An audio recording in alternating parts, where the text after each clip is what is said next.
Hi everyone, welcome to another video. Since the year is moving so fast, these are 10 gay romance books to add to your TBR for the year. The Problem by Piper Scott. This is the first book of the Single Dad Support series and a non-shifter Omega verse romance. Lawrence is a scientist and a single dad raising his teenage son, while Alex is a talented artist born with a special gift. The first encounter was at Alex's art exhibition, which was my favorite conversation in the whole book. They were instantly attracted to each other. Lawrence is mature, responsible, hardworking, understanding, a dad, and Alex is witty, kind, young, and funny. Lawrence struggles with the choice of solely being a father or accepting that it is okay for him to be happy, to find love. I highly recommend this series if you enjoy second chances in love and single dads. Eden by Lily Mayne. This is the second book of the Monstrous series. I haven't read Law yet, but Eden and Seraph are my best books in the series. Earth has been invaded by monsters and the military becomes the new government. Hunter is a human soldier scouting the waste with his best friend, Charlie. When Charlie gets kidnapped by monsters, Hunter gets trapped until he is saved by a big purple devil with two horns and a tail named Eden. He claims he doesn't need Eden's help, but Eden follows him either way to rescue Charlie because Hunter doesn't have enough information on the monsters or firepower. Hunter is not liking it until he starts liking Eden.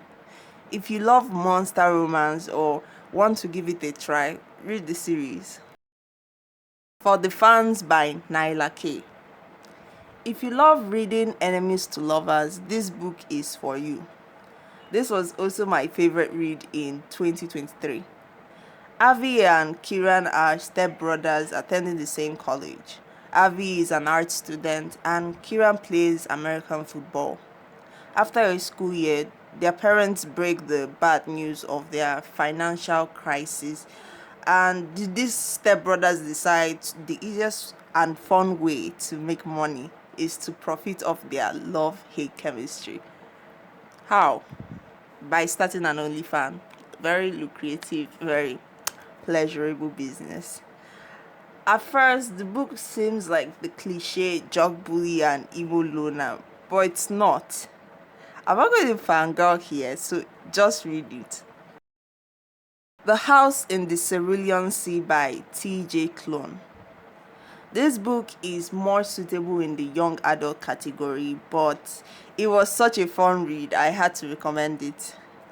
Linus Baker works for DCOMI, which stands for Department in Charge of Magical Youth. Their work is to ensure orphaned magical children are happy and safe in their orphanage. Linus is recognized by upper management for his pragmatic and systematic nature, so they assign him on a top secret mission to report on an orphanage raising peculiar children and their caretaker, Author. Linus is professional at the start, but towards the end, he bonds with Author and the children, who shows that life is not gloomy, it's colorful. It's very touching, very sweet, with a simple, addictive adventure. Honeythorn by Marina Vimvankos. That took me a lot of effort to learn. This is the first book of the Honeythorn series and another Omega verse. Milan Pryor must travel to the north, which is a cold continent, and marry his betrothed, Lord Raphael Ledford. He's optimistic that he can find friendship, maybe even love, in his arranged marriage until he meets Raphael, who is cold and distant. This is more of a Wolf Boy and Ice Prince romance, and I love it. Sadly, there are only 2 books in the series, even though I want more. I plan to reread it again this year to keep the memory sharp. Bro and the Beast by Joel Albanati. So I really enjoyed this book until the book 4, but that's no reason not to recommend it since I finished it. Bro and the Beast is a shifter Omegaverse romance about Brad and Raw. Brad gets into an argument with his twin over his obsession with a romance novel, and to make it up to him, he decides to read the novel. After he gets into an accident, he gets isekai, transmigrated, resurrected, whichever term you prefer in the book. Worse, he has replaced the female lead, Omega, to the Alpha, Raw. I loved the concept because it's not every day we get a transmigrating Brad for a bottom who loves cars and gym. What I didn't like, main character syndrome, but it's forgivable. Pardon it. It's a fun read. Creek Captivity by Cora Knight.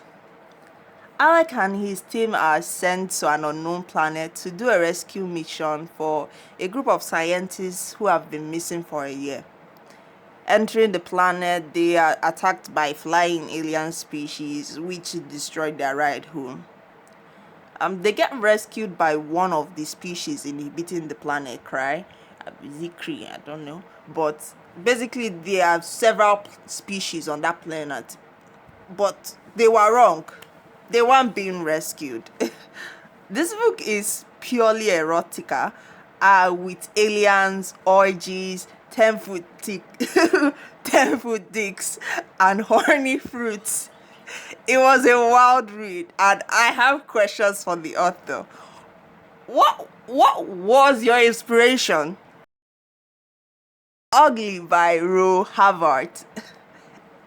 Emerson is a homeless Omega who comes to Burke's pub asking for work despite being afraid of him because Burke is huge and his car was not helping. Burke gives him simple chores. That's what I call it, chores. More like simple tasks in exchange for food, which is a sweet deal if you're homeless. With time, Emerson falls for the Alpha, who is glad that someone he's attracted to isn't afraid of him or disgusted by his car. Emerson is our classic soft-hearted and gentle Omega, but I adore him. And Burke, a giant teddy bear who needs a hug. It's a fluffy comfort read with one more healthy relationship. The Doctor's Desecration by E. Ottoman. Honestly, this book is not going to be for everyone because of its writing style. The book was set in New York, 1831, a time where being gay was a crime and doctors were passionate to learn more about the human anatomy. It is about an interracial couple, or would I say interracial romance, between a black man, William Blackwood, and a disabled white man, Augustus Hill.